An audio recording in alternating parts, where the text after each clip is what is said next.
Today we're going to talk about factoring. So factoring using the distributive property.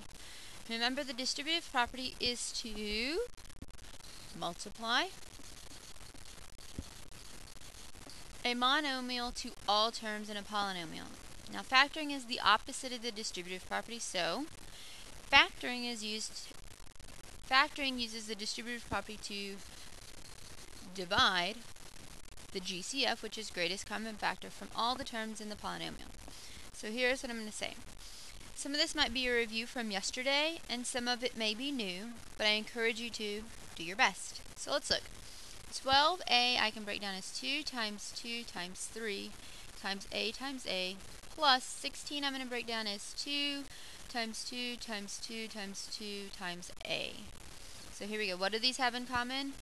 2 2's and an a. 2 2's and an a.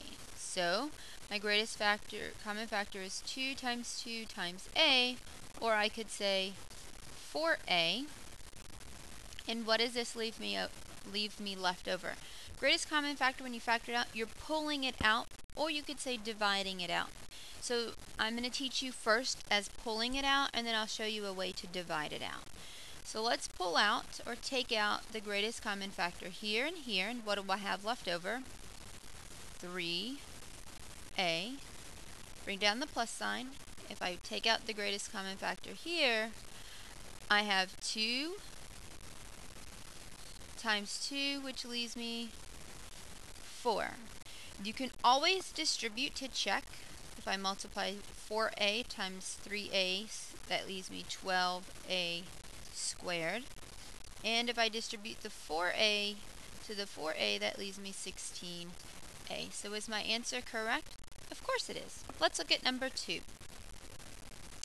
I have 3 times 5a y minus 5 times 2 times 3 times a times y. What do they both have in common? A 3, an a, and a y. Okay? So my greatest common factor is 3a, y. So what do I have left over in the first group?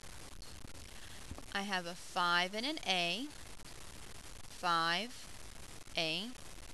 And what do I have left over in the second group? A 2, a 5, and a 2. So 5 times 2 gives me 10. Now I'm going to check my answer. 3ay times 5a gives me 15a squared y. And 3ay times 10 gives me negative 30a y. Alright? So remember, you find the greatest common factor, you take it out, and you see what's left over.